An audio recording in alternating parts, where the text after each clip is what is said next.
বন্ধুরা, তোমরা সবাই কেমন আছো? আশা করি তোমরা সবাই ভালো আছো আর আমিও খুব ভালো আছি।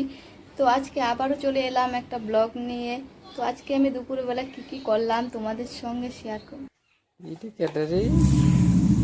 আমার মেয়েদিকে বারান্দায় বসে খেলা করতেছে। ও এত দুষ্টামি করে, তো ও বারান্দায় বসেছিল। আমি ওর খেলনাগুলো ঘর থেকে নিয়ে এসে বারান্দায় দিলাম, ওকে তুমি খেলা করো, আমি রান্না করব। তো ও একটা বক্স পাইছে ওইখানে, তো বক্সটাই খোলার চেষ্টা করছে অনেকক্ষণ ধরে, কিন্তু একদমই খুলতে পারছে না। তো অনেক চেষ্টা করছে, দেখো এত রাগ দেখাচ্ছে, তবু খুলতে পারছে না। তো বক্সটা খুলতে পারছে না, তাই ওর বাবা এখানে দাঁড়িয়ে আছে, তো বাবার মুখের দিকে দেখছে বারবার। তো ওই অনেক চেষ্টা করে। আমি আগে থেকে আলুগুলো কেটে রেখেছিলাম, তাই এখন ধুয়ে নিলাম। তো আলুগুলো ভাজা করব আজকে, আলু ভাজা আর ডাল রান্না করব।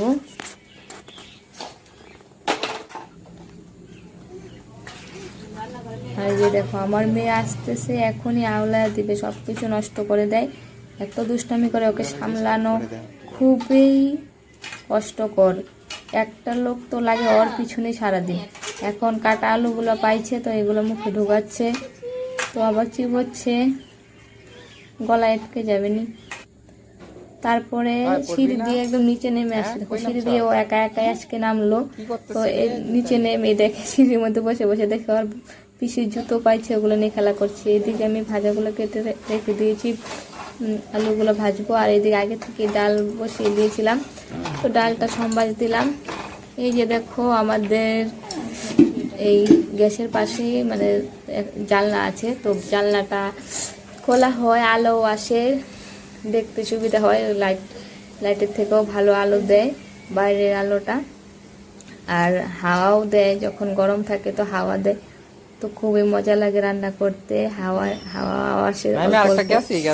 এদিকে আমার মেয়ে নিচে নেমে একটা ওষুধের কৌটা পাইছে, ওইটা নিয়ে ও খেলা করতেছে। দেখো ওইটা নিয়ে কি যে করতেছে ওই জানে, আবার দেখছে কেউ আছে কিনা। ওইটাকে ঢিল দিচ্ছে। তো আমার এদিকে রান্না কমপ্লিট হয়ে গেছে, তারপর আমি ঘরটা মুছে নিলাম রান্না কমপ্লিট করে। আমার আবার ঘর পরিষ্কার না করলে একদম।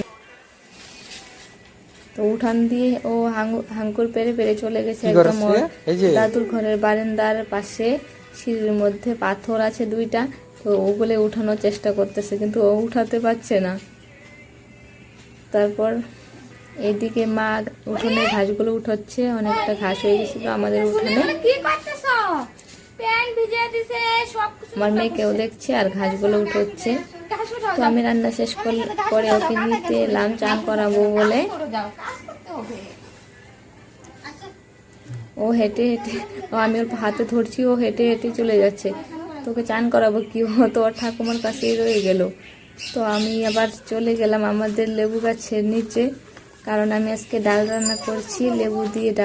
ডাল দিয়ে লেবু খুবই ভালো লাগে, গরমের মধ্যে সবারই ফেভারেট হতে পারে সবারই ফেভারেট, কিন্তু আমারও ফেভারেট, তাই বললাম। জানি না কার কার ফেভারেট লেবু দিয়ে ডাল।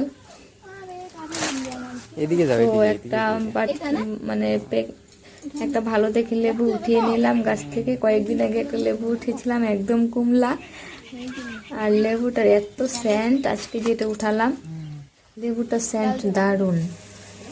এইদিকে আমার মেয়ে মাটিতে খেলা করছে, তো সারা শরীরে বালুতে ঘোরাঘুরি করছে, তার জন্য ওর বাবা ওকে নিয়ে এলো মোটর দিয়ে চান করিয়ে দিবে। এদিকে দেখো জল ধরছে আর খুব আনন্দ করতেছে। ওকে মোটর চালিয়ে দিলে মোটরের পাইপটা ধরে একদম সবাইকে ভিজিয়ে দেবে, কিন্তু নিজের শরীরে অল্প যদি জল পড়ছে তাহলে একদম লাফিয়ে কোলে উঠে পড়ে। নিজেকে দিলে একদম প্রচণ্ড ভয় পায়, কিন্তু ও পাইপ ধরে একদম ওর নিজের শরীরটাও ভরিয়ে নেয় জল দিয়ে, আর যে থাকবে ওর সামনে ওকেও একদম চান করায় দিবে। তোর এদিকে চান টান করে ও ঘুমিয়ে গেল। তারপর আমি এদিকে ওর বাবা মানে পরীর বাবাকে ওর মানে আমার বরকে খাওয়া দিয়ে দিলাম এদিকে। তো আমাদের আজকে রান্না হয়েছে ডিম ভাজা, আলু ভাজা আর পাঁপড় আর ডাল আর সঙ্গে লেবু। তো আমার ভিডিওটা এই পর্যন্তই। যদি ভালো লাগে লাইক কমেন্ট শেয়ার করো, আর আমার চ্যানেলটাকে সাবস্ক্রাইব করো, পাশে থাকা বেল আইকনটা প্রেস করো, আর আমার পাশে থেকো। আবার আসবো একটা নতুন ব্লগ নিয়ে।